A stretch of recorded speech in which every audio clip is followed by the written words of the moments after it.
Hi, hope you are staying safe. Michael with you. And Indians manager Terry Francona is certainly on the mind at this time, so prayers for a full recovery following what Mandy Bell writes is a minor gastrointestinal condition, so our prayers certainly are with him. It's time to look back at more regular season games for the Cleveland Indians, and the notes are from the MLB app and their video content.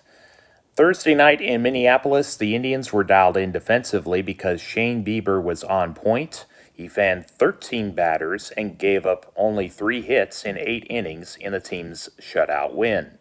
In 2 wins, he finished with 27 strikeouts. The offense could not score in the top of the second as they left 2 on, but got on the board the next inning.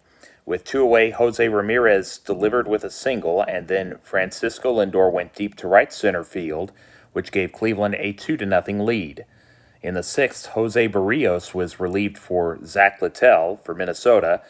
Carlos Santana was retired, but then the visitors had 3 straight hitters reach. Franmil Reyes and Bradley Zimmer each recorded base hits. After Domingo Santana took ball 4, the bases were loaded. Sandy Leon, who was the third out back in the second, grounded right to the pitcher, who threw to Mitch Garver for the force at home, then to Miguel Sano at first for the double play. Minnesota threatened with back-to-back one-out hits in the home half of the inning. Brian Buxton and Max Kepler were the base runners when Josh Donaldson came to bat. The third baseman, who spent part of 2018 in Northeast Ohio, struck out. Then Oscar Mercado caught a line drive to keep the shutout intact. The top of the 7th saw Cesar Hernandez take base on balls only to be picked off at first.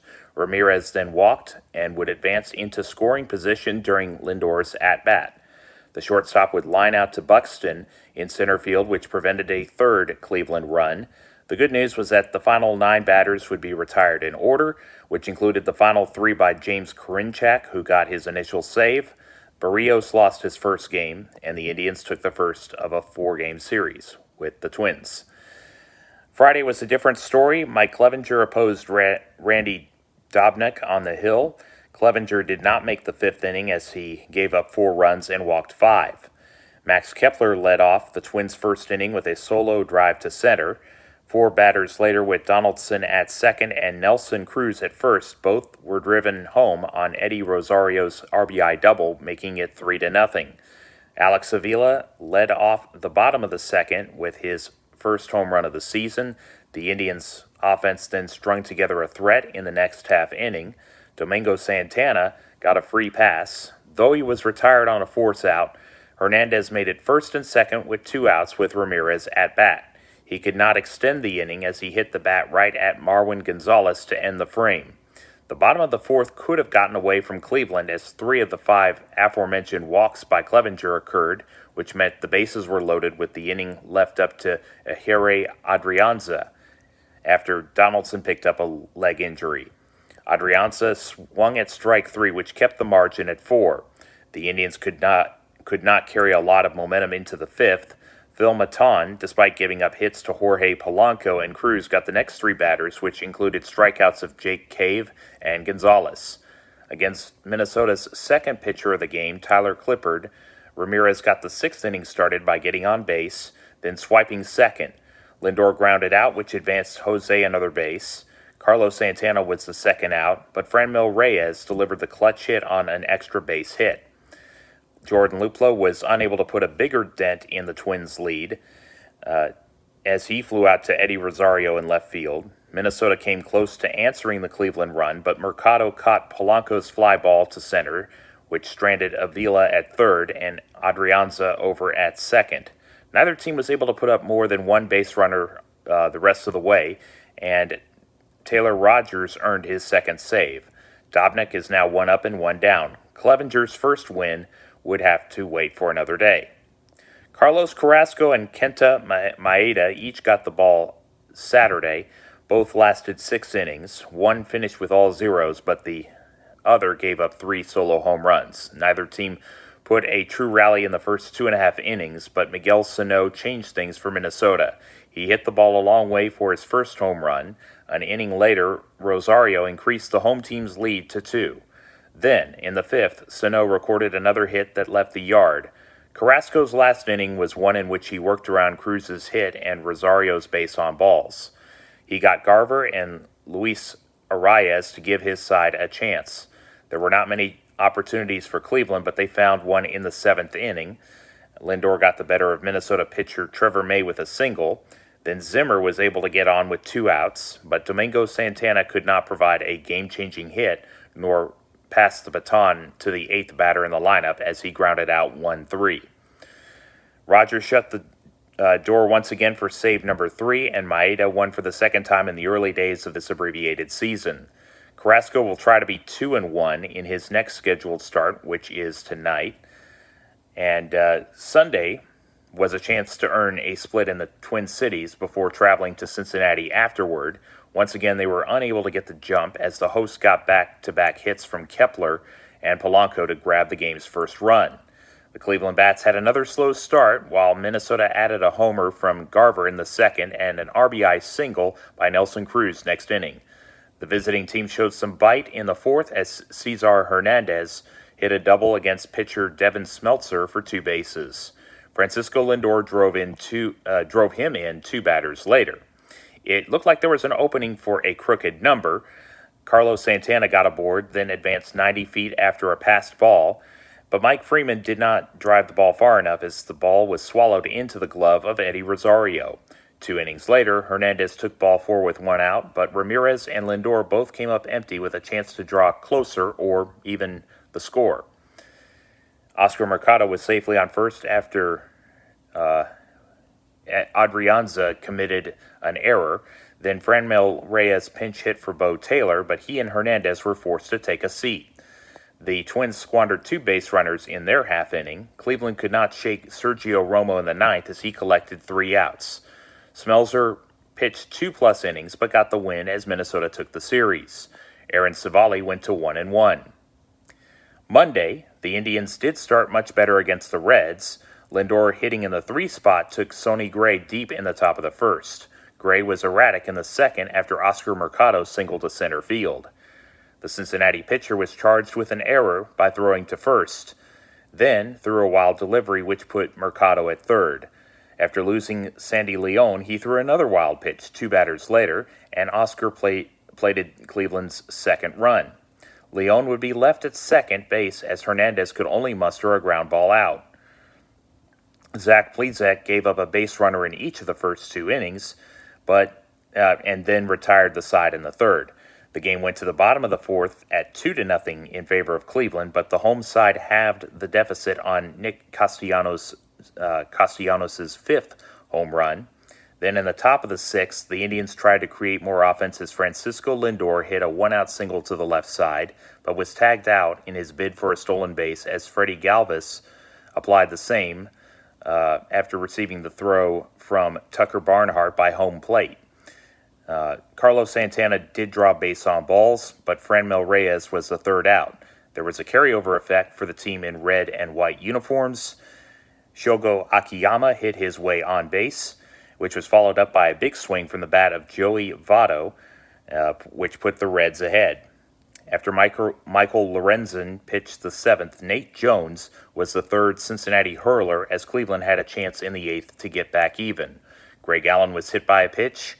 Then Cesar's base hit made it 1st and 2nd with nobody out. Still, they could not cash in. Jose Ramirez and Francisco Lindor were unable to come up with the goods as they were the 1st and 3rd outs respectively. Raisel Iglesias retired Carlos Santana, Reyes, and Daniel Johnson in order. Once again, a tough, low-scoring defeat for the Indians after Plesac made it 7 innings in a pretty decent outing, but he was the losing pitcher. Gray gained his 3rd win in a game that included a delay of 70 minutes shy of 2 hours for weather. Tuesday, Shane Bieber took aim at win number 3 versus Tyler Mahle.